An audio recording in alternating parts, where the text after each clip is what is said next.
Hi, people, and welcome to BNR, and welcome to. It's not a Europa League special show. It's not a halftime Europa League. If it was for a Liverpool channel, that would be diabolical, wouldn't it? But welcome to a transfer special show, and who better to break it all down? Liverpool Twitter, especially for the last 24 hours, guys, has gone into a bit of a frenzy, especially with this couple of links that came out last night. And who better to break it down with the usual two, my duo, Blue Chip, Uncle John, likes to call himself, but we'll call him Avi or Blue Chip today. And of course, Gene as well. And who better than to break it down than the very reliable Neil Jones, who likes to spend a lot of time in the Block L at Anfield. That's where I normally see him on a Saturday afternoon, typing away. But as far as we know, according to your tweet about a couple of weeks ago, Neil, that you've moved to pastures new. So good luck with all that. And we tapped you up about a couple of weeks ago. So is this why you're here? yeah. This is my audition, I guess, isn't it? But that's the first transfer news of the show, isn't it? Yeah, I'll be leaving goal in a couple of weeks' time, or 10 days' time, and then we'll see what the future holds. But like I said to you before we came on, I'm sure I'll still be involved around covering and talking about and writing about Liverpool because, what else am I going to do? Oh, that's what. Neil, let us know your terms or how many zeros you want, and then I'll see what I can fund at the end of the show. No worries, Uncle John. I'll talk to a few investors, see if we can nab you full time. Avi, you've been showing some proper effort and some loyalty as well. You're working lunch. This is your working lunch, so big up for that. But I don't know what the sort of time zone is over at California. But these days, especially considering the last 24 hours, if you go to sleep, you might miss a couple of players that are linked to Liverpool. Yeah, that's why I've got a few people running my Twitter account at the moment just to make sure that we're retweeting and quote retweeting. But no, it's been a exciting last sort of 48 hours. Since the season's ended. We didn't get top four, but no, it seems as though there's positive noises coming out of Liverpool, and I'm sure we'll go into it. Gene, it showed me you were excited and the Liverpool fans were excited yesterday. You actually got your laptop out and did some work for once. You actually researched what sort of player is Manu Kone, and you showed me a picture of your laptop and you were doing a bit of research. So good to see you doing a bit of work for once. Listen, you guys always have a go at me. I just don't want to put you two up if I was to do my research. That's all it is. But I'm not gonna lie, obviously with all this transfer news going about over the last few days, it's only gonna get Liverpool fans excited, I suppose. And hopefully Neil will give us some sort of exciting news and doesn't put a damper on things. But all in all, we can't really complain. Season's over as long as we make a start, go, especially in the transfer market where we know the work needs to be done. And it seems like the work's more or less started early, which is good being a Liverpool fan. So I can't really complain. Yeah, 100%. Neil always provides good news for us, so we're just going to set him up for that. But Neil, let's start with yourself. Liverpool have clearly identified where the problems lie. They lie in midfield.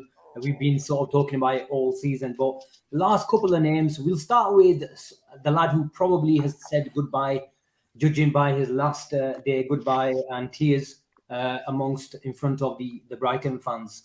How close are we to sort of getting that deal over the line? Can we expect any nasty surprises late in the day? So you mean Alexis Macallister? I'm guessing just so everyone's on board. Yeah, we're not talking about Caicedo. I mean, I think Liverpool are very much hoping to get this deal done. I think it's clearly the player that I think is the target number one. Now you rule out obviously Jude Bellingham. You look at him as someone that Liverpool have clearly decided A, they can get, and B, that will make a difference to the team this summer. Whether you agree with that or not, never mind. It is what it is. I think he's going to be an excellent player for whoever gets him, but I think it will be Liverpool. I think the question will be what the price is going to look like, what the structure of the deal is. You talk about nasty surprises. You can never rule out the nasty surprises when you look at. I mean, you're looking across the Premier League, and pretty much all the big clubs and all the top 6, 7 clubs are all looking for the same type of player, really, aren't they? They're all looking for the midfielders. I mean, a few of them are looking for centre forwards. A few of them are looking for centre backs, but they're all in for midfielders. You look at Manchester City today, linked with Kovacic.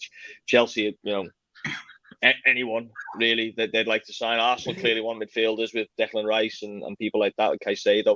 Manchester United linked with Mason Mount. So there's a lot of competition for midfield players. So you couldn't rule out that attention, one domino falls and attention of others start to turn. But I think Liverpool feel like they've got a good chance of getting Alexis Macallister in, getting them in, hopefully early. I mean, Jürgen, before the Southampton game, was a little bit. He rode back a little bit, didn't he? I think he'd said that he wanted the business done early, and then he sort of said, well, if it takes 6 or 7 weeks to get a player in, then it's not really a game changer. I think a few people a few mouths dropped open at that point and thought, oh God. But I think Liverpool will be hopeful that, at least by the end of sort of June, and by the time the team reports the pre-season, they've got, the bulk of their, if you want to call them their marquee signings or their main signings done.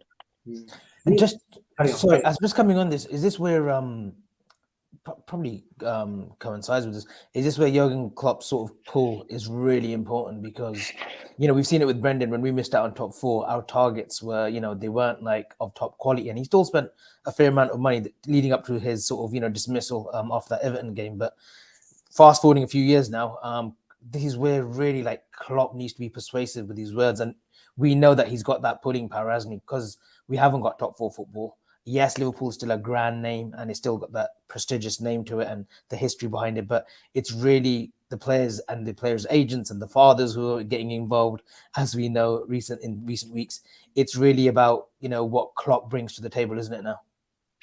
Yeah, I think so. And I think, I think the last few weeks of the season have sort of been a good sort of reminder really that Liverpool is not just it's not just 5th place in the league. It's not just this team that's in decline. You look at Chelsea finished 12th, 11th or 12th. They were sitting in the bottom half of the table. There was a time when they and Liverpool were in a very similar position in the league, and it could have gone one way or the other for either, and Liverpool sort of managed to regroup and at least give off this impression that hey, it's not it's not all dead and buried. Okay, it's been a poor season, but there's still a train moving and there's still something to get behind. There's a manager here who can get a tune out of these players.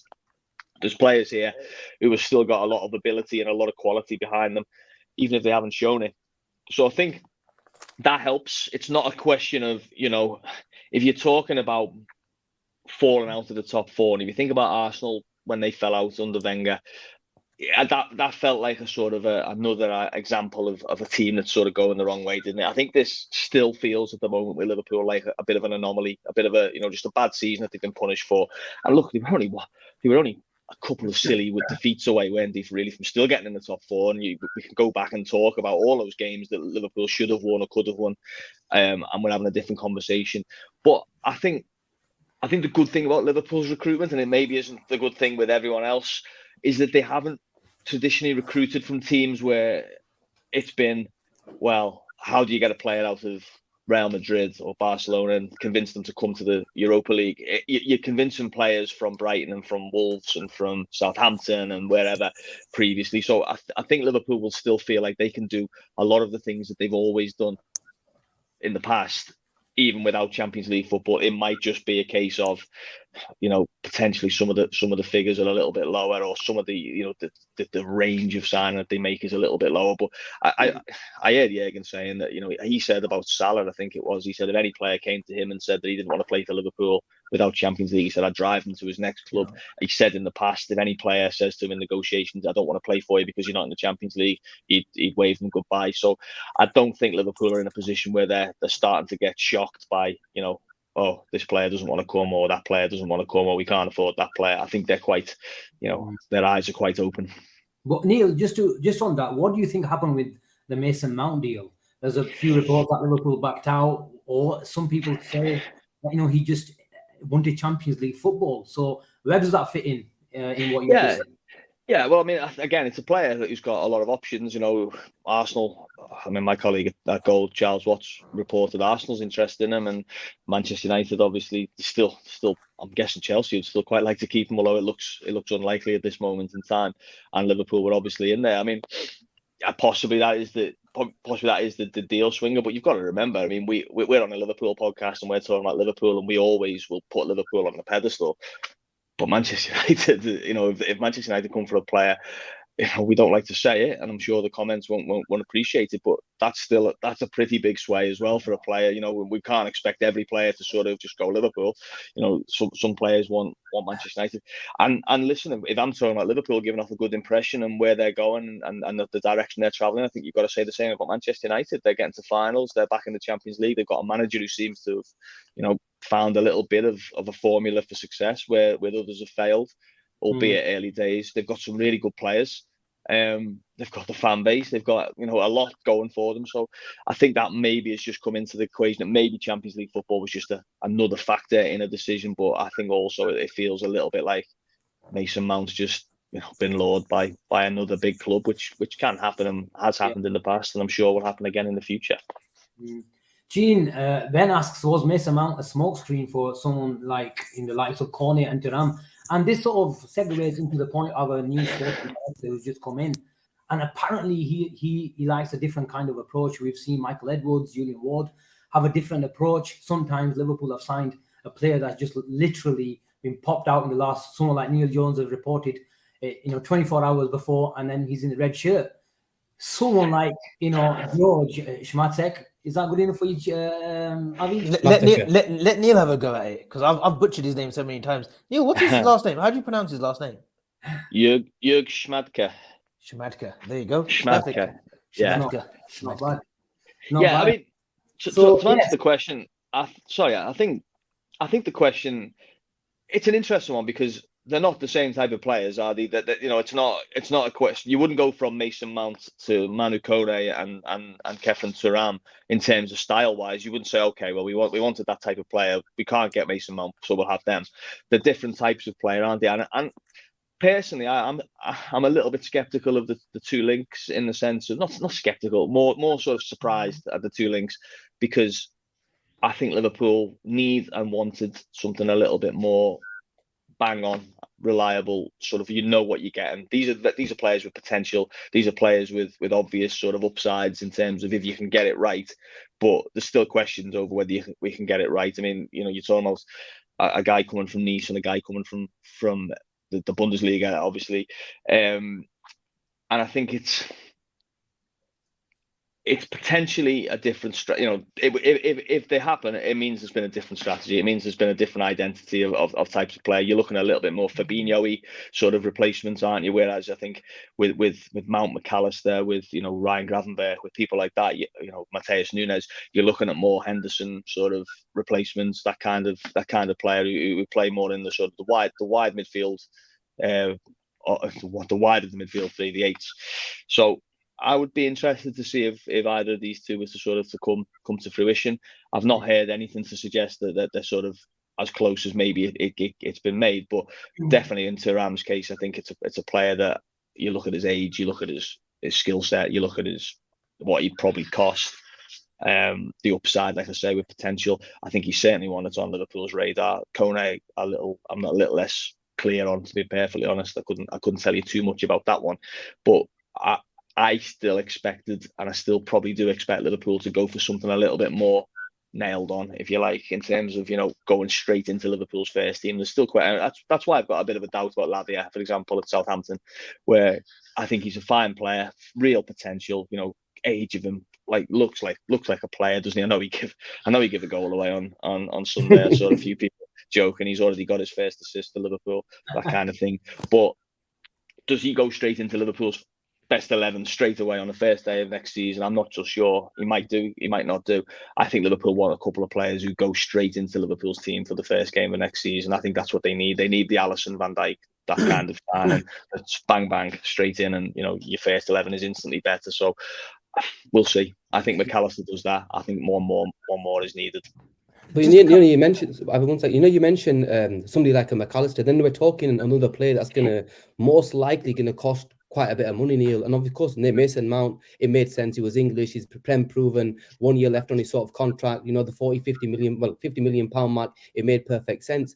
If we were to go for, let's say, a player of that sort of caliber to come into Liverpool, again, we're talking then more big money. If the likes of Thuram and Kone around the 40 million mark, then these first teamers are looking at money around the 60, 70 mark. Is that a possibility? Will we go that high for another player this summer? I think they have to. I mean, I don't know if they need to go that high, but they have to pay the money that's going to be demanded for a player that comes into your team. You know, you're not going to be able to get. I mean, there are a few players on to going a little bit cheaper because of contract situation. I think Mount will be one of them. To be perfectly honest, I don't think he'll go for the kind of money that Chelsea are talking. But you're looking, you know, there are players aren't that are out of contract or into the final year of the contract, and I think you will see those fees going a little bit. I saw a link today with Kovacic, for example, to City, talking about the 35 million pound mark, and you're thinking, okay, well I know he's 29, but that's a fair price, isn't it, for a player who instantly goes, you know, into a lot of 11s in the league. So I don't think it necessarily needs to be 70, 80 million pounds, but I think it does need to be reflective of the fact that you're buying someone who's going to go into your team. Liverpool have done okay in the past with decent fees for players, haven't you? You think of Wijnaldum, I suppose. You look at him as a great bargain, don't you? What was he, 25 million pound? Andy Robertson, incredible bargain, you know, less than 10 million pound. But you look even at the fees of Mane, Firmino, Salah, they were all in a sort of a price range that wasn't top tier, but they turned out to be top tier players. I suppose you could throw Gakpo into that's position more recently. So I think Liverpool will pay it, but I think they would still rather be doing the sort of the kind of those kind of signings. I mean, you saw it in January with Gakpo. I think that was one that I don't know what you think about that, but I think already that looks like it's going to be a pretty shrewd piece of business. I think it's, you know, I never mind the player, even the money makes sense, doesn't it? Yeah. You know, I think Liverpool, if they sold them this summer, I think would they make a profit on them already? Yeah, I think with Mount, I think it's just that opportunity where I think we probably think that we could probably nab him from Chelsea for about 45, 50. Anything above that, then yeah, if that's United territory, if they want to pay 60, 70, which we know they will pay the inflated prices, we'll just simply walk away. I think this summer, I think we're blessed with so many midfield options. Like, you know, with his names of Mateus Nunes, I know it hasn't worked out for him Wolves, but he's a quality player. We've seen that at Sporting Lisbon. And there's an array of players. Romeo Lavia, for me, Neil's one of those that if we don't go in for him this summer, he goes to another club. It's one of those what if opportunities because he is 19, and I think his like ceiling is just going to go higher and higher, and I think he'll just get better at a top 6, top 7 club. Yeah, you mentioned Nunes as well, Neil. In terms of Nunes, is there any update in terms of Nunes? Because it seems to have gone a bit quiet on that as well. That front. Mateus Nunes. Yeah. I mean, I haven't. I had heard, and it was reported, wasn't it, that the interest had cooled, and it's a strange one, isn't it? Because he hasn't really done anything, has he? You know, I know he scored that wonder goal, didn't he, against Chelsea, wasn't it? It was that, and you know, I mean, he played against Liverpool, didn't he, in a couple of games, and I think a lot of people had close eyes. I think he was on the bench in a couple of the games against Liverpool. In the Liverpool, cup game, wasn't it, where he played really well? Yeah, he came on, didn't he? Did he come on as a sub? He came on and he sort of blitz past sort of Fabinho. Yeah, well, who didn't? Which went hard. But yeah, it's a strange one because when that story came out, I thought that made perfect sense. I thought that was one of those ones where you go, do you know what? Everyone sort of looks at that and says, oh, what are they doing buying this sort of Wolves, you know, failure or flop or whatever. And I thought that was one that made perfect sense. Liverpool give him that period of time to get his feet under him, English lessons, learn speak English, get used to the pace of the play, make a few mistakes, whatever it is, and then they sign him. But it has gone quiet on that. I mean, Wolves obviously were at one point in a relegation battle. I think there was obviously a greater expectation that maybe some players were going to have to be sold. I mean, at one point, I think they were bottom of the league. Maybe until he played Liverpool, they were around the bottom 3, weren't they, for a long time? Ended up finishing pretty comfortable mid-table. So whether that's changed anything in terms of what Wolves need, but there's still, some stories around their manager, isn't there? And him being pretty unhappy with some of the financial restrictions. So it might be one that rears its head again in the next few weeks. So, if Liverpool do miss out on X target or Y target, you might see them circle back towards a player like him, and you might be able to see him get, as Saj said, really, if you're talking about a 50-60 million pound player, you might be talking about someone like Nunes for 30-40 rather than that. I think they've got a sell to buy right now because of the financial fair play, and they've broken those rules similar to what Everton have done. But I think they're in a predicament because I think Julian Lepet, I can't even say his last name, Lepetgui or whatever, but I think he's doubting his future as well as full-time manager at Wolves. So Ruben Neves and Mateus Nunes, it'll be interesting to see what happens with them, certainly. Yeah, we have a super chat. Kay, thank you very much for that. He says, what's your realistic 4-5 signings for Liverpool this summer if they make that many? Would love to hear Neil's. Maybe we can keep this to the end. We promise he finishes to keep up the great work also, guys. Thank you very much, Kay, for your message. So maybe we can leave that till the end because we're going through the players that we've been linked with over the summer and especially over the last 24 hours. And you mentioned, Neil, Liverpool have the need of first teamers. If you've got Macallister on the left-hand side, you've got a player who's comfortable in the first phase of build-up, but also very comfortable in receiving the ball in higher parts of the pitch. But going on the other side, we've seen Naby and Ox leave, who had their sort of little cameos throughout their career in that, and I call it cameos. Some people would say I'm being kind as well, but look, they've gone now, and we need to replace them because in terms of profiles, we need to sort of get in someone who can actually play 50, 60 games a season. And in two players that we saw yesterday, one of them is that kind of player, the combative. I don't want to call him just a road runner because he's very gifted on the ball as well. But in Kefran Thuram, what do you think of that deal? People say we've met his entourage already. Is that, what do you make of it? What do you know about the deal? And what do you make of how easy the deal is in terms of the Man United Ineos links as well with Nice? What's the sketch regarding Kefran Thuram? Yeah, I mean, we spoke about it a little bit, didn't we, earlier? I mean, he fits the bill in many ways. I mean, you look at his age, was 22. You look at the level he's been playing at. Okay, it's a good level, but it's got another level to it. Certainly, and that's been Liverpool's MO, really, hasn't it? Apart from maybe Thiago, when they signed him. They were all potential signings, weren't they? They were all signings that we feel can go to another level when we get into to Liverpool. Now, as I say, I've got my skepticism about Thuram, about Kone, about a lot of sort of these players that are maybe between the 19 to 22, 23 sort of mark and haven't sort of done it really, really regularly at the top level. But you made a really interesting point at the start. I think that's a massive, massive tick in the boxes. What's your injury record like? How many games do you play? How robust physically are you? Can you do it for the season? Listen, you don't know what comes. I mean, listen, we saw, you look at, if you bought Sadio Mane last summer or you bought Gini Wijnaldum the summer, a couple of summers before, you'd have said absolutely they can do it year upon year, and they had bad injury problems. So of course things can change and can come and surprise you. But you want to be negating the risk if you're buying these players, because these players are replacing injury-prone players that Liverpool have banked on. They're replacing people that haven't delivered in enough of their Liverpool career. If they had done, we'd have been talking, I think, about even more success in this era of Liverpool. If Naby Keita had even been 3/4 the player that Liverpool thought they were getting, I think Liverpool would have won a lot more. If Alex Oxlade-Chamberlain had been, fit for 20% more of his Liverpool career, I think they would have won a bit more as well. So that is a massive, massive thing. Thuram looks like he's a very physically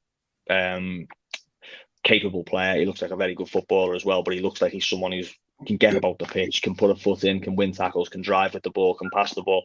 So there's a lot to like about him. I just wonder whether it's a bit more Liverpool want.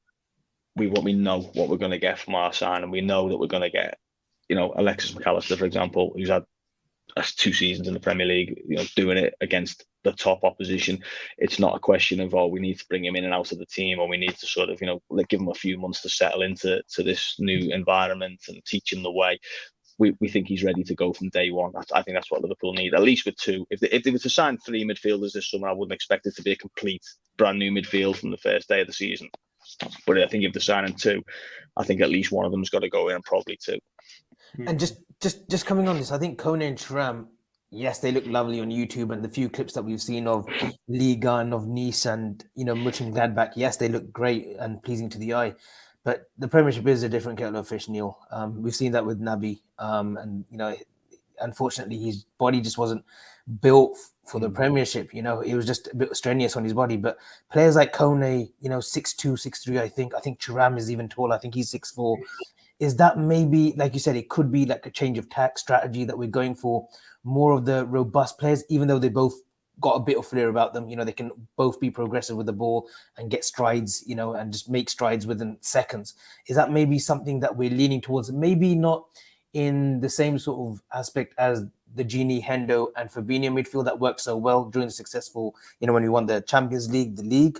But maybe that's what we're going back to. Similar to that, but just a bit more flair. Yes, we'll have Macallister, and maybe I'm just using Curtis Jones for an example as a 2-8. If we go with that 3-2-2, 3-2-2-3 system, but I'm just looking at the legs that Kone and Thuram would provide. Both can be adaptable to the 6 as well, and both can flourish as an 8. So, is that what we're looking at? Adaptability and just versatility as well. Well, listen, I think we'll go to what the manager says. Really, I mean, I think what he said about. It was in reference to Curtis Jones, really, but he said the ticket into this team is what you do without the ball, isn't it? It's your counter press. It's being in the right position to go and win the ball back when Liverpool lose it, being able to be defensively strong. And I always think that with Jürgen, he's a bit of he gets mis sort of categorized sometimes as this sort of gung ho wild manager. And actually, every message I've ever heard him sort of say since he's been at Liverpool has always been about being solid defensively and earning a basis. He calls it a right to go and express yourself, and it was the last piece of the jigsaw for Liverpool, wasn't it? Was fixing that and becoming that solid team that was able to win 1-0 and hold on to leads and not have Anfield terrified when teams got set pieces and things like that. So I think that will be a massive focus point for next season, and I think it's you've already seen it. Really, it was a part of the recovery this season, wasn't it? What happened when it got to rock bottom in January? Liverpool went back to basics, and it actually probably cost them the Champions League in the end, in a strange way, because they drew games 0-0 against Crystal Palace and against Chelsea twice, and they might have turned those into victories by just being a bit more wild and a bit more sort of gung-ho. They might have got wins out of that, but he knew that was where it all comes from. It comes from being solid and having the confidence to go and do all your stuff further up the field. So I think that's what you'll see with the midfielders. I'll just name a player that's been linked with Liverpool in the past, and I've always just thought, well, it can't be a Liverpool player. And I might be proven wrong. I might look absolutely stupid, but Ruben Neves, for example, gets linked with Liverpool quite a lot, right? I just don't see it. I just don't see how Liverpool could be that, because he's someone who he needs all the space. He needs to play those long balls, but he's not going to go and win the ball high up the pitch. He's not going to help facilitate that or high up the pitch. He's a deep line player. So I think you're looking at Liverpool getting players who are comfortable playing in the final third or in the opposition half, should I say, who are strong and can win the ball back, but who are positionally and tactically in tune and go and win it, high up in the middle third, in the final third, who can do a little bit of everything. Listen, if you want my honest opinion, I think Jürgen would love 2 Gini Wijnaldums. He would absolutely bite your hand off for 2 Gini Wijnaldum 2017, 2016. If you could give him that, I think he would be a very, very happy man this summer. Yeah, Neil, just a quick one, Asim. Obviously, I think watching Liverpool over the season, I think one of the biggest issues that we had was, we really, really struggled with our defensive duels. And, I looked at Kone's and Thuram's stats, Neil, and they were pretty good in terms of the deals won defensively. So I think, looking at who we're linked to recently, I'm not really seeing any sort of player that's giving me that sort of vibe that he's able to provide them sort of duels if Thuram and Kone are not the two that are being linked. So I just wanted your thoughts on that, because I think it's really, really important Liverpool go and get players that have that sort of ability where they can win their battles, especially on the pitch, because we really, really struggled this season. Yeah, I mean, again, I see the point, but I'd also go with the idea that the structure of the team is what wins the duel. If you like, it's not a question of. I mean, Liverpool didn't have.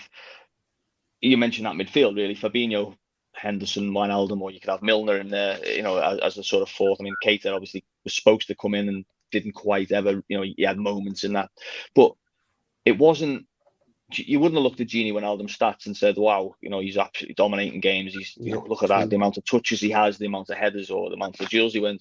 You wouldn't have said the same about Jordan, really. In terms of that, he would maybe sometimes he'd have a lot of passes or he'd have a lot of distance covered and things like that. But it was always the positional play of the team and the structure of the team. And you look at how, some players who've suffered this season. I'll give you two players who've suffered, I think, massively this season as a result of the structure of the team. But Darwin Núñez 100% suffered because of the structure, because he's listening to what he's being told, but he's not doing what everyone else is doing on the pitch. He's trying to go and press and do that. I think Jürgen called him a racehorse at one stage because he was just running. It's not about that. It's about being smarter and forcing the opposition into these areas. But the other one is obviously Fabio Carvalho, who signed last summer, and there just isn't a position in Liverpool's team for someone like Fabio Carvalho. So the structure of the team depends on the fullbacks being obviously very prominent. It depends on the midfield being very, very high up the pitch and pushing on as a result of defence as a high line, and the forwards being absolutely tight together, winning all the things. So I think if Liverpool can get two of those things right to start with, let's say they can get the midfield and the forward line, the defence looks an awful lot stronger as a result of that. I wouldn't have imagined, if you looked at Joe Gomez's stats and Joel Matip's stats and things like that, I wouldn't imagine that you'd see them getting through a ton of work when Liverpool were at their best. But because the team was functioning so well, they were able to look $1 million and be high up on the pitch and do all those kind of things.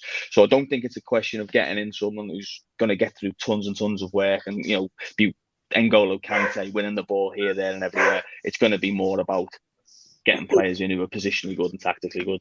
Neil, just to come on that, is you say, look, the structure wasn't right, and I get that, but how much was that down to sort of moving Trent closer to someone like Darwin Núñez in pre-season? We saw that, but we just didn't have the protection of him. And the change, you're right, I agree, it probably came too late, in fact, but it was all down to, one, getting a bit more solidity in midfield, providing Trent a bit more protection and a bit more time in midfield. But that system did not provide him the more conventional 4-3-3, if you like, because we didn't have that protection. And we've seen it, sort of, the midfield doesn't have the legs to track, side to side. And one thing, I feel like even Liverpool fans, even maybe a small minority, we actually realize how good, Gini Wijnaldum was for us in terms of his press resistance, carrying the ball. And if you don't have a progressive pass in you, then you need to carry the ball further 20, 30 yards, meters down the field. And that sort of quality is a bit underestimated in football, and that's what Kefren Thuram, I've been doing some YouTube videos watching as well, and that's what, is seen. And that's one thing, quality I like about him. But going back to, the position, if Kone and Kefren Thuram do come in, I feel like Jurgen Klopp absolutely was obsessed with this 4-3-3, and why not? It served him so well over the years. But do you think if you bring someone like Kone, Kefren to his right, Macallister to his right, left, do you see him going back to that system? And is it important to do so? Because you can't be just, so predictable throughout the season. I think Jurgen will play 4-3-3 or variation of it going forward. I think absolutely. It would be strange of him not to, given how long he's done it at Liverpool and at Dortmund previously.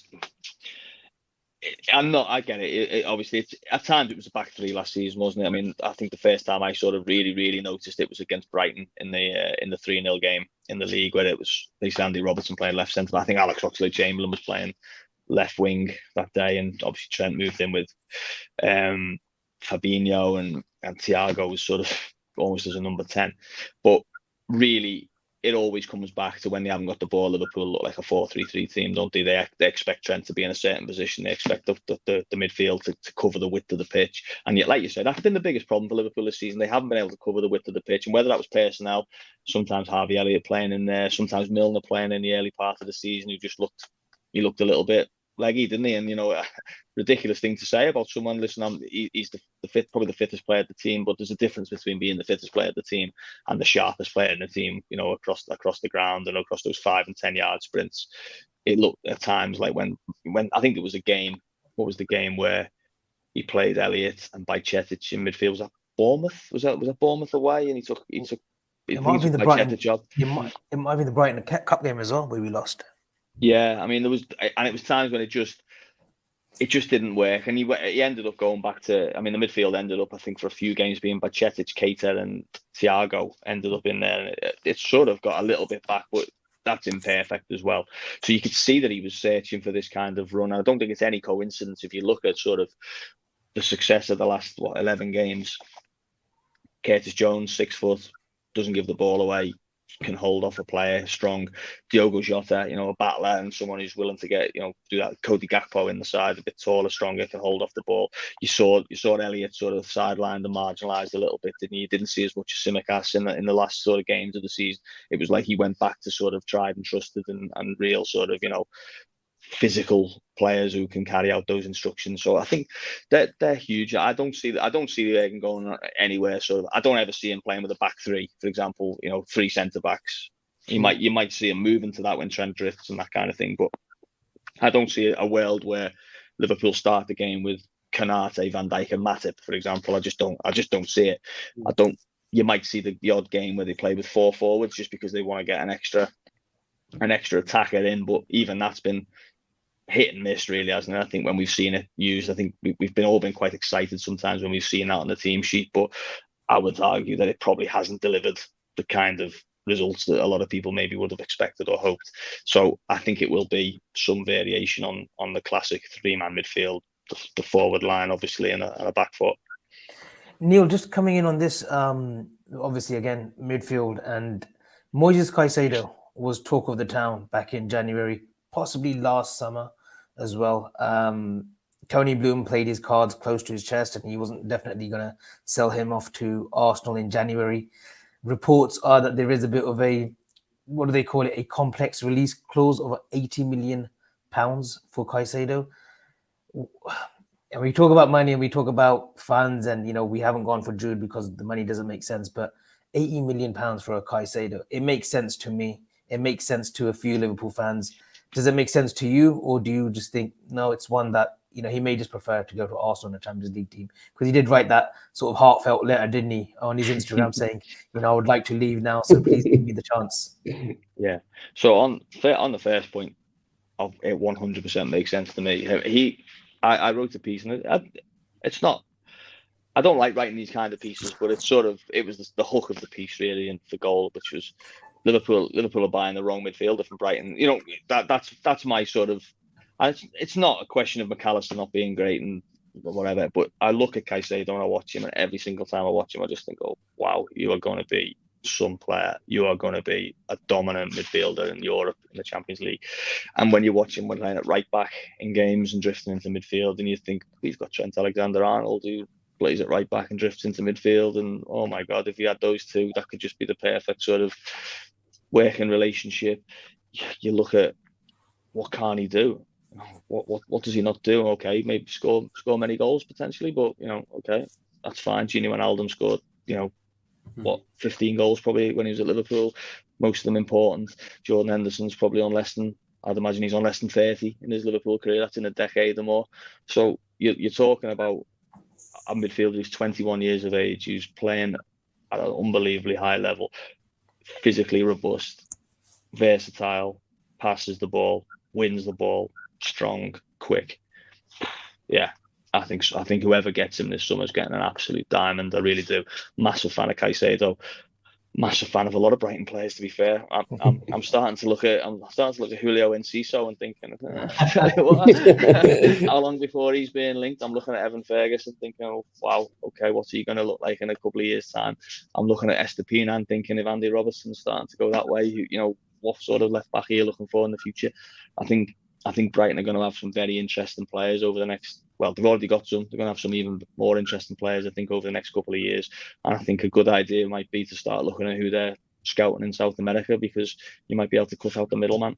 But Neil, that's the frustrating thing, isn't it? Like, we've had Spanish starlets. I mean, I remember a young Gerardo Bruna, Argentinian, and we thought he was going to be the next Messi. He was certainly showing it at the reserve level. But it's frustrating, isn't it, when you see clubs like Brighton picking up like the likes of Matoma and Caicedo and Enciso and all these players for 2, 3 million, 5 million, and you're thinking, what are we literally doing? I'm sure we've got South American scouts. do we just not have that data that's fed to us? Are Well- we doing something that that we're falling apart from? Where these guys, like I look at Garnacho at United. I mean, they picked him up from next to nothing. I think they did buy him from not sort of snap him up from Atletico Madrid. I think, and that's what it was when he came from Spain. But what is it that we're not sort of producing the next sort of gem, a European gem or a South American gem, and we're not getting him in that 17, 18? Well, I disagree. I mean, Stefan Bajcetic came from Villarreal for £200,000. Ben Doak's come from Celtic, potentially, a very, very promising young attacker, obviously. So I think they're getting them. I think the difference with let's say Caicedo and Mitoma, they're a little bit older and a little bit more sort of first team, aren't they, than those, when you sign them at 16 and 17. If you sign them at 18 and 19, I've just spent, what are you on, 40 minutes? I've spent about 20 minutes of this show talking about needing players to be ready now to play for Liverpool's first team. So when Liverpool buy a 17, 18-year-old, you look at the reaction when Harvey Elliott gets in the team, you look at the reaction when Carvalho starts, when Curtis Jones plays games. People don't want that. They want the player who's ready to go and to make an impact on the game. So it's difficult. I'm pretty sure Caicedo's had some bad games for Brighton. I, by all accounts, I can't claim to have watched it, but when he was on loan in Belgium, I don't believe he was pulling up that many trees in Belgium. He was quite sort of middle of the road. Yeah, he's a promising player. So, we don't see that. We see when he becomes good, and then we say, wow, where were Liverpool in that process? But if he has that season at Liverpool, Fabio Carvalho, for example, then it's people saying, needs to go on loan. You need to get rid of him. Like, look, he's not good enough. He's not at the level, and we need to get someone else who's better than him. So it's you sort of need the Brightons of the world to sort of rubber stamp these players and say, yeah, they're good enough to play in the Premier League. You sort of need them to do the acid test for you. And Liverpool had that a lot, didn't he? A lot of people would have said, well, where were Liverpool when Virgil van Dijk was leaving Celtic? But the Virgil van Dijk who left Celtic wasn't the Virgil van Dijk who left Southampton. He had to get to that level. Same with, probably a Wijnaldum who had that, Andy Robertson example. I don't think Liverpool would have had the same Andy Robertson had they got him straight from Dundee United. You sort of need that middleman. I think it's the sort of the big one is just getting them right when they're about to sort of explode and they're about to sort of go to that level. And, there's a couple there at Brighton, isn't there? I mean, again, you just mentioned Mitoma. I didn't even mention him in my roundup of Brighton players, but every time I watch him, I just think, wow. Like, but if I was scouting him and Brighton was saying to me, £50 million, you say, I'm saying that's quite good.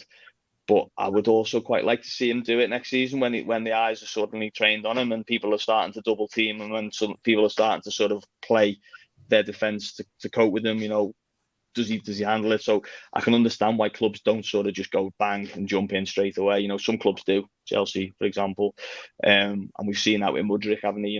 That he was the next hot thing, and he's come in and he looks a little bit, well, he doesn't look like what he was billed as, does he? But he might well become that. But Chelsea have took that plunge at a huge transfer fee, and I think it's probably 50-50 over whether that looks. Well, probably less than 50-50 over whether that looks a good deal in the future. I think his best cameo was against us, wasn't it? That 15-20 minutes where he just absolutely ripped us. That was his debut, wasn't it? Yeah. I mean, I wrote after that game, I wrote, we have to do winners and losers. And I wrote, well, Mudryk is a winner of that game because he looked like the only player who was playing football in that game. So I think it's a very interesting one because Brighton are obviously what Southampton used to be, aren't they, in terms of they just seem to have this production line of getting the right player in. You look at some of the names that come out of Southampton over that period with Shaw and Schneiderlin and Van Dijk and Mane and Lovren and who else, Lallana. I think Brighton are going to end up with an even better sort of roll call of players, I think, as they go forward. And Neil, just coming to defenders, because there's probably a possibility that we're looking at a centre-back. People are saying like a left-sided centre-back, another right-sided centre-back. A name that sort of, is floating around, a little message here and there that was given to me. We were sort of tracking him at Seville, but he went to Barcelona, is Jules Koundé, the Frenchman. Is he a name that may be of interest? Have you heard anything there? Well, yeah, I mean, sadly, I heard him say that he's staying at Barcelona, I think, didn't he? Today. Right. We can move swiftly on then, guys. Unfortunately. I mean, he was one that, again, he was probably one that you had to get from Sevilla before he went to Barcelona, really, at that level. I mean, he went for massive money, didn't he? And, Barcelona got him. I think Chelsea were keep coming back to Chelsea, but they were keen at the time as well. Thought they had the chance. But yeah, I'm sure I'm definitely saw the headline. I don't know if I read the quote completely, but I definitely saw the headline which said Kone said that I'm staying at Barcelona next season. So I think we can we can forget that one. Neil, talking about defenders, obviously there's links in terms of to Inacio and Timber. They're two names that obviously I think with our Dutch connection as well with Van Dijk and sort of stuff. So is there any news in regards to them two? Is there any movement sort of thing, or are we interested? Yeah, I mean, I think Timber was the most interesting one, wasn't it? Because it sort of came out of nowhere that there was this idea that, oh, look, Liverpool are really interested. I mean, I asked the question with Joel Matip quite recently to someone at the club in a decent position, and they said, look, we don't expect Joel Matip to leave this summer unless, basically he drives it. He drives the idea that I want to leave. Now, that surprises me because I look at it and I think Liverpool do need a centre-back. I look at it and think, I think Joe Gomez has had a really difficult season, really difficult sort of 18 months, really. You even look back to the previous year, he didn't start very many games at centre-back, did he? He had some good games at right-back when Trent was rotated. He didn't really start any massive games at centre-half. When he has started games at centre-back this season, probably with the exception of the City game in the league, I can't recall too many sort of dominant performances from him or performances that give you real conviction that Joe Gomez is, there. He to me has always struck me as a player that needs a run in the team, and I don't think his performances have warranted the run in the team, and that's a problem. But I think he'll stick around because of his homegrown, his fact that he can play right back, the fact that he's sort of 25, he's got a long-term deal, so there's not really a need to sell him this summer. Matip's a bit different. I think his injury problems have obviously resurfaced this season. I don't think he's looked the same player when he has played, who has really in this Liverpool team. So I would have looked to maybe move on Matip. I think Liverpool, if they were to receive a decent offer, I think they would consider it. But I think it would need someone to come in. And I'm interested to see, because I think in the past you could tick off a lot of Liverpool centre-back targets through height. So you could look at their height. And if they were sort of 6'1" or under, you were saying they're not going to sign for Liverpool. Liverpool want that dominant centre back that can play against the long ball, or that can run back towards their own goal, that kind of thing. I wonder whether it might be a bit different this time around, and you might see players who are a little bit more left back, centre backy, Nathan Ake sort of type players, Manuel Akanji type players, Joe Gomez type players. You might want to call it that. It would make sense. I think there's another thing that obviously doesn't get talked about, and understandably so, but Liverpool haven't had a right back this season. They haven't had a backup right back to Trent this season because Calvin Ramsey came in last summer and just he wasn't fit. He hasn't been available. He's played 2 games, one start and a 6-minute cameo. If they do have a player like Calvin Ramsey who is available to play games, you might see Liverpool play Trent more into that midfield. You might see a little bit of a different type of Liverpool, but he needs to have a very good pre-season and get some games under his belt before that can happen. So the need is not as great to have that. So, if you've got Joe Gomez and Calvin Ramsey who are both fit and in your squad, your right side of your defence is covered off, if you want to call it that. So maybe we're looking more on the other side where it's Van Dijk's position. It's obviously Tsimikas. Whatever you think of Tsimikas, he's never going to be Liverpool's first choice left back, is he? I think even if Andy Robertson sort of left this summer, I don't think Tsimikas would be the man that Liverpool would say, right, that's your shirt. I think they would go and sign a left back instead. So who can you get that can sort of maybe cover across 2 positions and save you a bit of hassle in that regard? Neil, which way do you think Liverpool are going to look to go then? Especially when you mentioned Tsimikas, can you see Liverpool bringing in more of a centre back / fullback rather than a fullback / winger to sort of complement Robbo a bit better, because we've got Robbo and Tsimikas a bit sort of similar in their liking, but with the system change, the likes of Inacio, we've seen Mickey van der Veen linked to as well. Do you expect Liverpool getting a sort of more of a conventional centre back as well as a left-sided centre back, or do you only fancy Liverpool bringing in one body in that area? Yeah, I suppose Tsimikas depends. You might see Liverpool going by a fullback if Tsimikas, but you've got to remember they've still got Luke Chambers, for example, who's had a good season, half season on loan at Kilmarnock, who's I think he's got first team potential to play for Liverpool. Maybe not next season, but certainly in the future. I think he's keep an eye on his progress. I think he's a real good talent. So you've potentially got that. You've lost Milner, who was your fullback cover, who's gone. So you are short in that area. Look, Van Dijk's what, 32, 31, 32? 32 in July. 32 in July. Yeah, 32 in July. So he's in a position where there's at least a question mark over Van Dijk. I'm very much in the camp of stay calm and give him another chance to just reassert his authority and dominance. But you can certainly have a question mark over Van Dijk in terms of, look, is he Liverpool's best centre-back in 2 years' time? Is Joe Gomez Liverpool's best centre-back in 2 years' time? No. Is Joel Matip Liverpool's best centre-back in 2 years' time? No. Konate, yes, potentially, probably.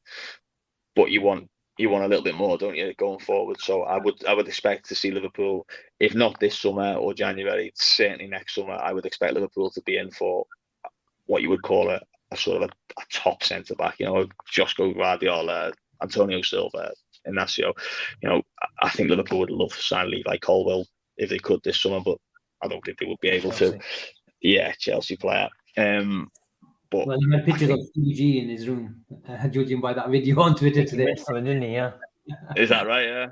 Yeah. Who didn't? I mean, it didn't work on Bellingham, did it? So it's, you can't keep sending Stevie into battle for these transfer targets. But what I'm saying is there is going to have to be a big centre back signing coming down the line for Liverpool. Not necessarily money wise, but just getting one right, just getting a centre back right into the team. I personally would think if you could get Matip out this summer and get someone in who maybe isn't yet at Matip's level, but can get there, is young and can play, maybe, could play fullback or could play a little bit, dip him in and out of the side, a bit like Gomez. I think there's a case to do it this summer, but certainly in the next 12 months, I think Liverpool needs to, do some surgery in there. We're talking about midfield this summer, rebuild, surgery, overhaul, those kind of words. I think there's a centre back one coming, definitely. Neil, I always sort of look out for the youngsters that have gone on loan and seeing what they're doing, like the Leighton Clarkson at Aberdeen, who's had a fantastic season in a deep lying role. Jarell Quansah, who's had a good stint under Joey Barton's Bristol, but I think it's a tad too early for him. He's still 20. But Connor Bradley is a name that I've followed for Bolton, and I think he was young player of the season in the League One. He's had a fantastic season. Is it a decision between him and Ramsey this season, but more towards like Ramsey going out on loan and getting first team football this year, and then probably retaining Connor Bradley for the cup games? What's your take on that? Yeah, I think so. I think they're linked. I think those two will be linked a little bit like Reece Williams and Nat Phillips, in a different way. Sort of, one goes on loan, the other one stays, and it was usually Nat Phillips, wasn't it, who got the bum deal and had to stay. Yeah, I think so. I mean, Connor Bradley, actually, he didn't just win Young Player this season. He won Bolton's Supporters Player of the Year, and Young Player of the Year award, which is an unbelievable He's quick as well. Yeah, he's quick. I mean, he's more of a wing back. I think they played back three, and he played higher up. But I mean, he's already a full international in Northern Ireland. He's played in the cup for Liverpool against Norwich and Leicester, I think, last season. Yeah. Don't think he looked too overawed. Certainly in the Norwich game, I remember him being ploughing forward in the second half of that game. So I think he's one that's definitely done himself no harm this season. Tyler Morton will be another one as well at Blackburn, obviously in a different position, obviously in midfield. Playing a lot of games is huge for a player who goes on loan, and we've seen players, and we go from Liverpool and just not get games. Ben Woodburn being a very good example. Reece Williams being another one, really, that went and had 2 loan spells and just couldn't get in the side. Leighton Clarkson had one at Blackburn the previous year, didn't barely feature. Yeah. Came back halfway through the season. They've gone and played 45, 50 games, regularly, and made an impact as well, which is a massive tick in the box for them. I think pre-season will be quite interesting with Calvin Ramsey and Connor Bradley, because Calvin was obviously signed to be a first team player. I think you would have realistically expected him to play 10 to 15 games this season had he been fit. He wasn't fit, and he played 2. But how much is that taken out of him? Does he need to go and find himself again with a loan spell and play some football because he's missed out on the best part of the year? Has Connor Bradley suddenly moved into his sort of slipstream or overtaken him? I think those two will be linked. So I would expect one of them to go on loan next season and the other one to stick around the first team. certainly when the season starts until late in the window. But which one, I think, will probably depend on the pre-season really and what shape they come back in. There's another player there that I was thinking about. I was thinking about another player, but you were mentioning obviously getting these younger players that come in at 16, 17. There's a player there, Kate Gordon, that was in the Liverpool squad. You know, sort of what played in the League Cup semi. Yeah, 18 months ago playing, or not even that, 15 months ago playing in the League Cup semi-final, starting at the Emirates for Liverpool. It's a terrible luck with injuries. Back running, back hopefully back sort of around training, full training for pre-season. Remember how exciting he was as a player, you know, to watch him when he came in the cup game as well, didn't he? Yeah, he scored against Shrewsbury. Great wasn't finish. In the cup. Yeah, I know he's already made an impact for Liverpool. You know, certainly at 21s, he's played in the Football League for Derby before he was 17. So he's another one that it'd be lovely to see him in pre-season, get some, you know, exposure around the first team. Probably look after you missed a year or more of football, probably alone. Looks like it might be in the offing for someone like him, but there's a lot of young talent there that there's usually one every summer, isn't it? That sort of makes that leap. And Bajcetic is probably the guy last year, wasn't he, who made that leap? I think there's potential for others to do something similar this summer. I really do. I think, you know, you look at Ben Doak, you look at Calvin Ramsey, Connor Bradley, Kate Gordon, you know, Bobby Clark, potentially players like that who can just not necessarily solve all your problems, but just sort of go, look, you can trust me around your first team squad, and you know you might not need to go and sign 6 players. You can just sign 5, and a couple of us will do a job in between. So I'm looking forward to pre-season. I think you know there'll be a lot of positives for Liverpool to look forward to in that, you know, period before they go on the tour, and obviously once they go to the Far East as well. I think you might see a few players put themselves, if not in the shop window, maybe in the first team picture. Neil, Neil, we mentioned the incomings. Unless you guys have got another name to ask about, shall we move on? I'm all right. I think Asim, we're talking about outgoings at this stage. I think you're still Neil, just on outgoings. I think Asim was going to ask the next question. We must ask you about Fabio Carvalho. I think Avi wants to give him a run for his money about, you know, sort of modelling all those shirts. But judging by his Instagram post yesterday, there's clearly a frustrated youngster there, Neil. How do you sort of see his situation panning out? And there's been talk about a bid from Leipzig, a buyback clause maybe Liverpool are interested in, but it's not worked out for him for one reason or another. You touched about on, you know, the sort of system change and structural sort of inefficiencies in Liverpool's setup. But the fact of the matter is he's been out of first team football, and now where he's seen a situation where he doesn't have the minutes in his legs, and there's sort of, it's crying out for a youngster who maybe needs to be sent out on loan just to get the minutes under his belt.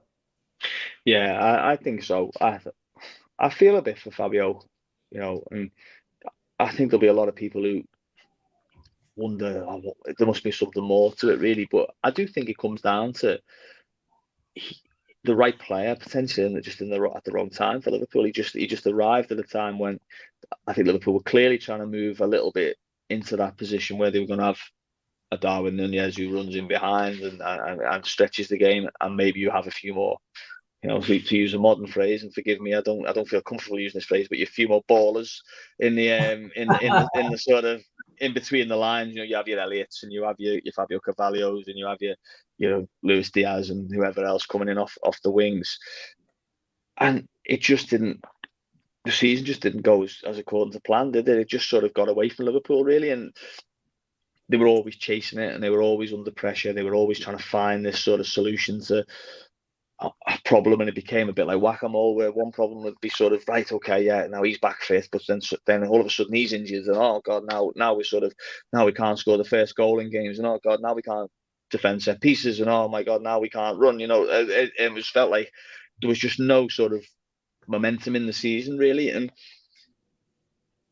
naturally what happens then really is the manager starts to go back to what he knows and what he trusts, isn't it? And what he trusts is 4-3-3. What he trusts is wide players who hold the width and then come inside. Fabio Carvalho's not a wide player for me. He doesn't look like it. He looks like a Coutinho. If he plays wide, he's a Coutinho. He's a very narrow sort of number 10 almost, you know, a wide 10. He's not a central midfielder, I don't think. He doesn't look like he's got the physicality to play in a 3 in midfield. he doesn't look like he can play as a false nine, really. I don't see him doing what Gakpo does for Liverpool, or certainly not Firmino. So where does he play? Where do you get him his minutes? You get him his minutes off the bench. But Liverpool's games, they were always massively important. So you didn't have too many games where it was like, right, Fabio Carvalho sort of, you can sort of go and stretch your legs and enjoy yourself for 25 minutes. There weren't many games like that, were there? In this season, there were a lot of games that Liverpool were either getting battered, or they were holding on, or they were trying to chase, or they were trying to get back into. So I think from his point of view, I can completely understand if he came to Jürgen and said, "Look, I can't have another year of that. Like, I don't want to go through that again. I'm only 20. I've already got pretty good pedigree and experience under my belt with Fulham, and been good enough to earn this move when good clubs were in for me. And you guys came and pitched me pretty well that I was going to be part of the furniture at Liverpool. I can understand why Liverpool will be very reluctant to sell, because I do think that there are a lot of people at Liverpool, or there's certainly some people at Liverpool, who genuinely thought he was going to be potentially an elite player, and one of those players that bang, you just see him all of a sudden and he becomes this star. I don't think they want to let go of that too early. It'd be one of those stories. I think. Neil, just coming on Cavalli, you think that there's a few coaches that rate him really highly. And Said's got his hands over his face because he thought he was going to be a Ballon d'Or in the next couple of years. And look, it still may happen, but I just wanted to put that in there. With Carvalho, Neil, I think the only frustration is, Neil, that like myself and like the club, obviously, they courted him for quite a while because they wanted to get it done with the Luis Diaz in January of last year. They didn't get it done, but they got it done over the summer. To all of a sudden sort of like give up on him, I'm one that I don't want him to be sold permanently.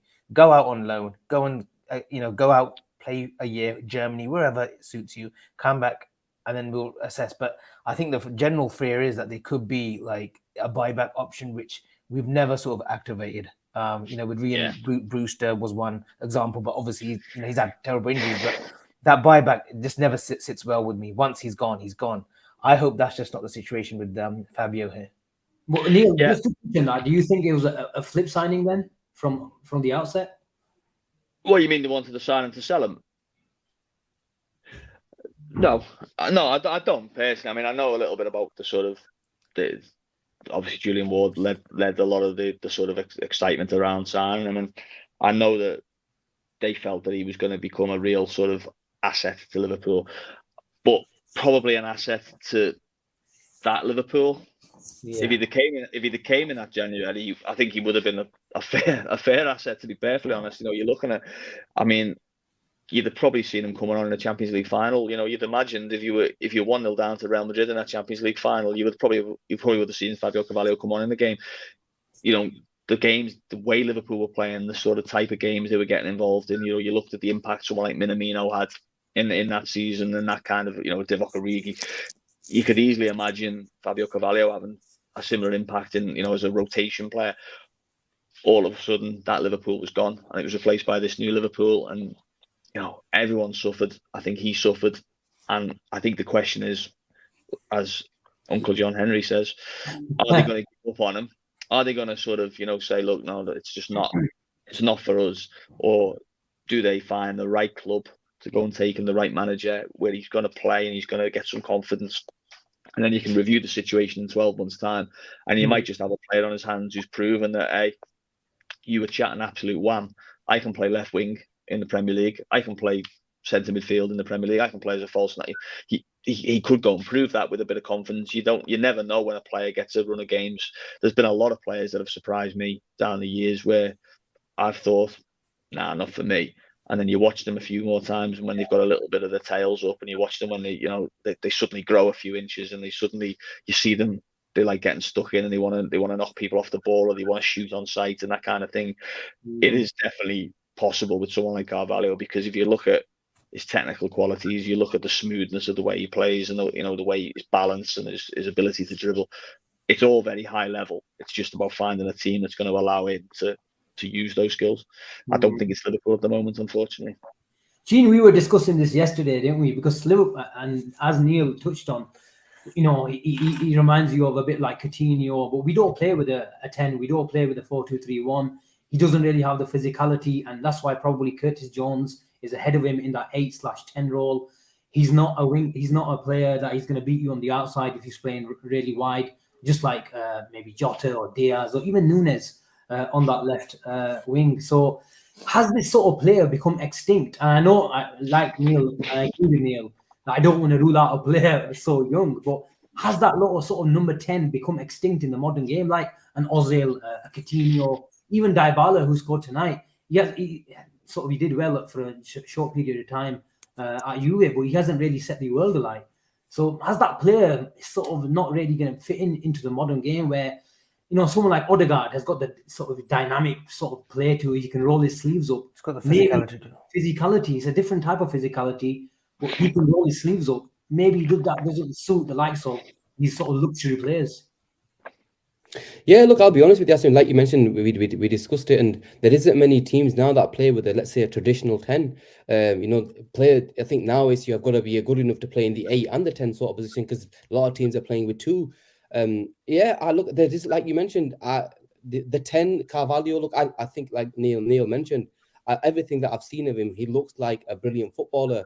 But you were talking about it yesterday, that it's just not for Liverpool. It just doesn't work for Liverpool. It's not a sort of Klopp sort of player. And yeah, we had the Coutinho when he was, but our football's changed since Coutinho. We've gone to a more of a dynamic side, and we're not sort of relying on that one sort of 10 to be the most creative sort of player. I know we rely on Trent quite a bit, but obviously going forward, the Macallisters hopefully will give us a lot more creativity out wide. We're going to have 2 wingers, so we are relying on a lot more creativity from across the team sort of thing. But generally speaking, that number 10 position has sort of become extinct in the modern day football. So, but look, he's like Neil mentioned, he's a footballer he's too good not to have a football club. Of course, he's good enough, but elite football, like I said, the likes of Liverpool, Man City, I think you're going to struggle to see number 10 in that sort of position.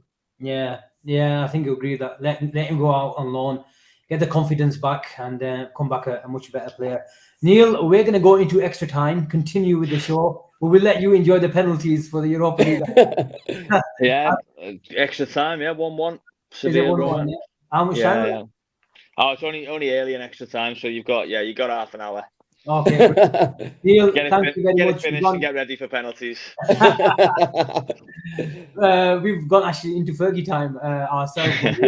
Thank you very much for coming and providing your time, and all your insight has been brilliant as ever. And every single time you come on, all our viewers keep on asking about you. And I'm not just saying it because you're front of camera. The amount of messages that we get privately saying, "Where's Neil? Where's Neil? Where's Neil?" So Neil has come today, and you're more than welcome just to come back, especially in this sort of silly season, transfer season. Every week now. Every week.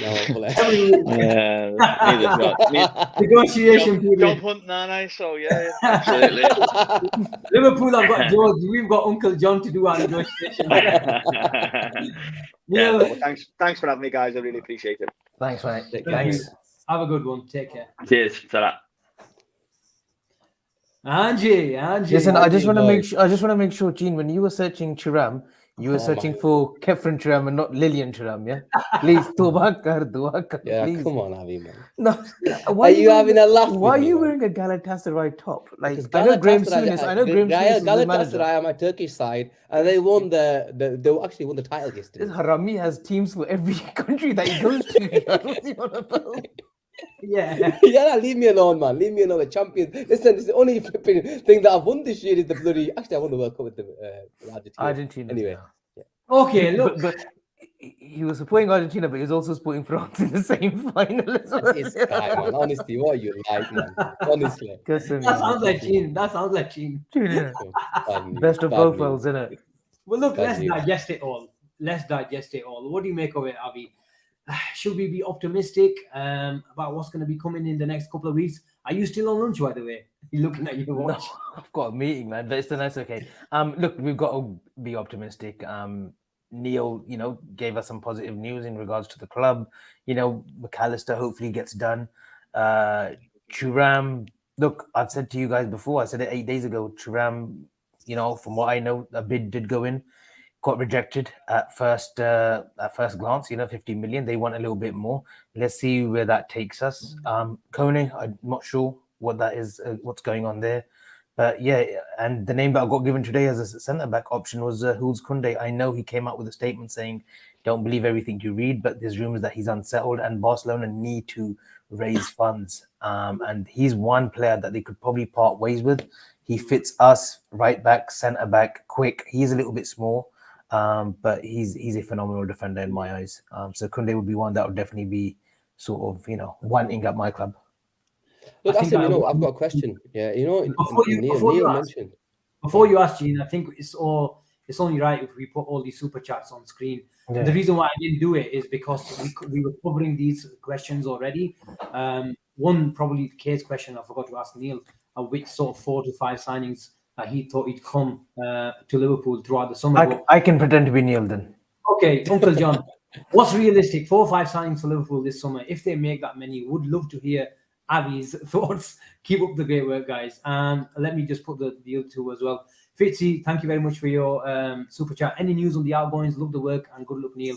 We covered that, and I hope it sort of answered all your questions. And Ash, as ever, thank you very much. Any names Neil can provide us in terms of defensive signings? Also, what does Neil think of Matip, Gomez, Shimikas future? I think he covered that though. He did cover that. Yeah, we covered that. So thank you very much for all your super chats. Keep them coming. I'll try to put them on a lot better.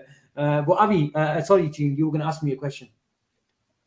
I thought you wanted my. I thought you wanted my. Let him have his 5, man. He wants his 5 players. Let me have my 5 minutes of fame. Take your 5. I got upended today by Neil Jones. He's a far bigger pull than I am. So please, okay. Now I'm top of the tree again. No, but look, 4 or 5 signings. In your eyes.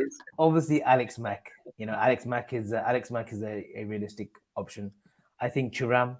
I think we will definitely push as hard as we can with that deal. And maybe we'll hear an update. I've been saying that since yesterday. An update from the club, Joyce in particular, who may break something in the next 48 hours. That's Thuram. Kone, I'm not sure, but he would be a great signing. That's 3. For me, defender-wise, realistically, I'm looking at Inacio. A dream would be Koundé. That's 4. And 5, maybe a youngster somewhere. Sorry, Avi, my bad. I was sort of too engrossed in the comments. Give me your 5 again. Okay, I don't repeat myself twice. Yeah. No, please. It's just when I block someone on Twitter. He gave you 4. He gave you 4. Oh, look. First of all, he's wearing that ugly kit as well. The host. The host has got 2-3 jobs. I know you're working on lunch, which I appreciate, but I'm so sorry. There's so many comments to go through. So I do apologize. Please repeat yourself. I'm with you now. Macallister, Thuram, Kone, and I think Inacio. Koundé would be my dream signing as centre back, but I think maybe. I agree. I actually put my team out in that sort of 3-5 formation.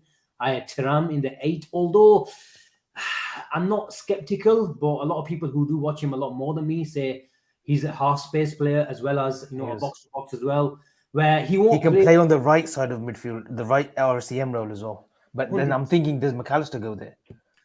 No, I think left. Macallister is going to be in the left. Whether we play the old 4-3-3 or the new 4-3-3 that we're playing, Macallister is that player that goes straight into the team. Thiago obviously is that luxury player, but he's only going to play 20-30 games a season. So I think in Curtis Jones, he doesn't like to. In Curtis Jones, we have a player who's really sort of likes to be in between the lines, closer to the box, and have a crack or get involved in those final third moments. He doesn't like to get involved in the build-up. Thiago is the opposite. Very good in the build-up, receiving him from the left centre-back. But we've seen him play the 10 against West Ham away, his little cameo against Brighton. He was a really high 10, changed in the second half.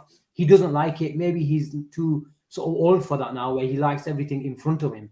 But in the Macallister, we have a player who is so comfortable in both phases. So I think he goes straight into the team, Avi. With these midfielders coming in, Gene, I'll ask you the question. Does a certain Harvey Elliott, does he need to look over his shoulder as well, over a possible maybe loan as well? He is still 2021.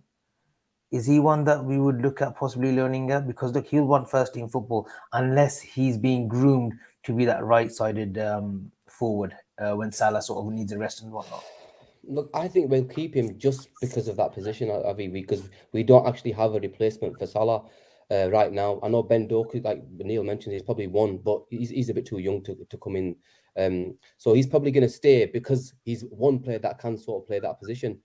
It's funny I mentioned that because there's a couple of times when Salah came on, Diaz went on the right hand side. I did see this season towards the end of the season, but I can't see Harvey going. If anything, I think Carvalho is one. Personally, I would love to see Harvey Elliott go on another loan. I know people will come out and say, "Oh, he's playing well," all that sort of thing. But I just think one more loan and playing more or less week in, week out every single game in the Premiership for a Premiership club this time. And that's only if we do bring in the right sort of players that will be able to cover. But I can't see Harvey Elliott going right now. Avi, and that's this. I've got a question. I just remember, and before I forget, Okay. Neil Jones mentioned that he's that he wanted some sort of big name that's going to come in and walk into the sort of starting 11. When I say big name, doesn't necessarily mean a 70 million pound player, because that's what he said. If the players like the Thurams and the Kone are not, let's say, tried and tested sort of thing, like a Mason Mount, who else is there that we're really, really linked to that can fit the bill then? Because I can't see but that's another 70-80 million pound player. But he's I can't, and this is my issue right now. But this is the issue. He's definitely a statement sign, but 80 million, 70 million pounds, you're gonna have to, and if we're not willing to pay that sort of money, then when you look at the 50 million pounds, they're 90 to 80% of the time, it's going to be somebody who's not fully ready, who's you probably bought from like France or Germany or something like in that sort of level.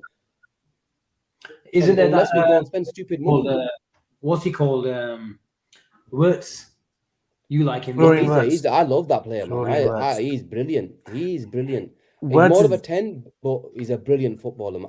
But again, they're gonna want stupid money.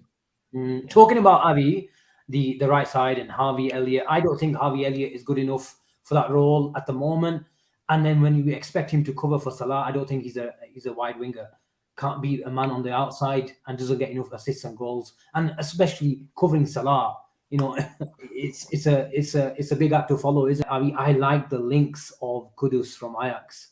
I think there you have a player versatile, and he can play that role. He played false nine at Anfield. He plays on the left. He plays on the right. And I think he can play in that Harvey Elliott role as well, because he's got the physicality. He's comfortable on the ball, and he's got an eye for goal. And this is what we need. We need versatile, adaptable, robust players this summer where they can play in more or less any system that we'd like. Arsenal are in talks with Ajax for Mohamed Kudus, so are Newcastle.